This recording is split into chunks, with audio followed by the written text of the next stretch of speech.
I will be disbarred in New York. I will be disbarred in Washington. It will have nothing to do with anything I did wrong. And I consider that something that will help me in heaven for sticking to my principles and not being a weakling like all these weaklings who are afraid to represent Trump. Man, I really hope, I really wish heaven was real so that Rudy Giuliani could get there and be like, I helped Trump. And they're like, oh, buddy, you're in the wrong place. Sorry.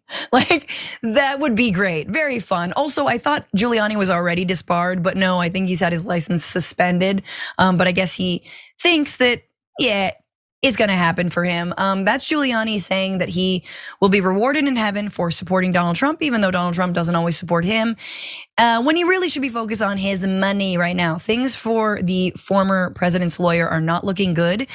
Creditors are coming after his condo, a $3.5 million condo, in a new bankruptcy filing. According to Business Insider, creditors who describe the condo as a luxury building with amenities such as a resort-style pool and outdoor lounge area said the building is key to helping Giuliani satisfy their claims because he insists he has so few assets. So basically he's like, I'm broke. He's claimed this for a long time. I don't doubt it, but you got the condo. On several occasions, the debtor has emphasized his limited assets available for distribution to creditors, according to the debtor's counsel. Quote, there's no pot of gold at the end of the rainbow, the filing said. Oh, definitely not. Even if he does try to say that he's entitled to live in Florida, creditors wrote, his argument falls because Giuliani has previously told the court he spends most of his time in New York City. And this, I believe this is the Florida, this is the condos in Florida, right guys? Producers? Help me out. No, however, Giuliani has not taken any steps to sell, thank you, the Florida home. Read, Francesca. The filing says, meanwhile, he's been spending what little money he does have, $8,416 a month in maintenance fees for the condo instead of paying his debts. Creditors call it, quote, a drain on estate resources. See, that's what happens when you declare bankruptcy.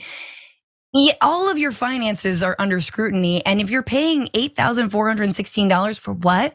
Well, the pool cleaners just like mostly does it nude. Like, is that what we're dealing with? I'm sorry, that's very gross. The condo was placed under a federal tax lien over $550,000, $550,000 in late 2023. Giuliani filed that bankruptcy in December. The most notable of his financial liabilities right now, there's a number of them. You guys remember, he is being sued by a former assistant, Noel Dumfrey, for rampant and repeated sexual assault.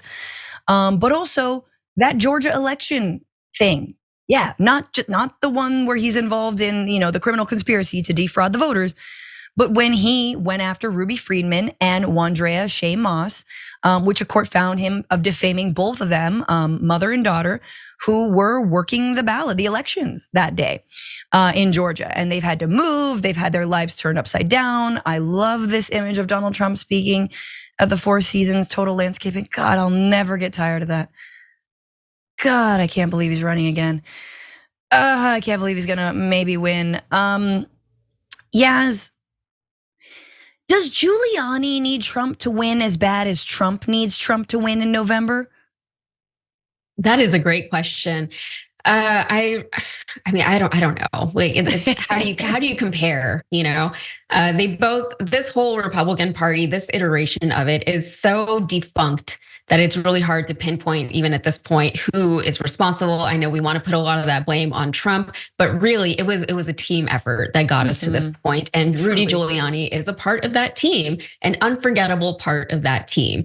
And I keep saying he should have just, quit while he was ahead, while he was still, New York's mayor, when he was still, America's mayor. He was a national hero at one point. He should have just stopped there, But now we have this weird version of Giuliani that we all have to deal with.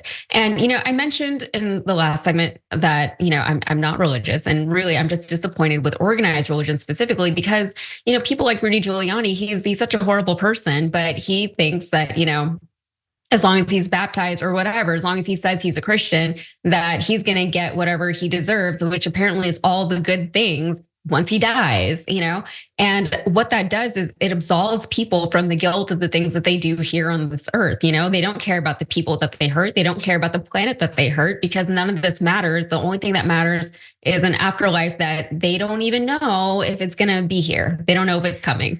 So we will see what happens to Rudy Giuliani, but unfortunately, we won't be able to see what happens to him after he dies.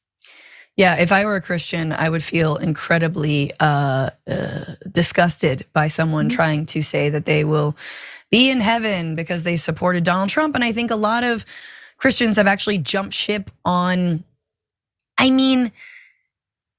think have understood the ironies and the hypocrisies involved in the Trump administration and the so-called Christians who surround him, who are mostly believe in like the prosperity gospel, which is rich people are rich because God loves rich people more, which is like, that is airtight logic for billionaires to just like, justify their own ownership of everything. It's incredible.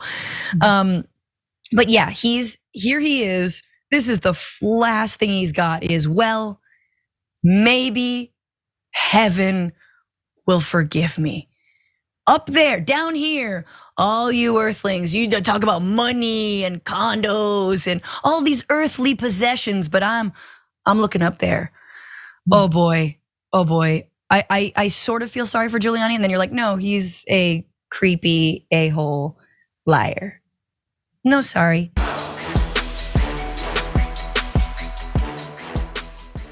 Check out the Damage Report podcast each day, wherever you get your podcasts, whether Pocket Casts or Stitcher or iTunes. You can join me as I give you the news and stories you want, with a range of co-hosts and interview guests jumping in on the fun each day. Again, that's the Damage Report, wherever you get your podcasts. And if you get them at iTunes, don't forget to rate and review. Sometimes I'll read them live on the show.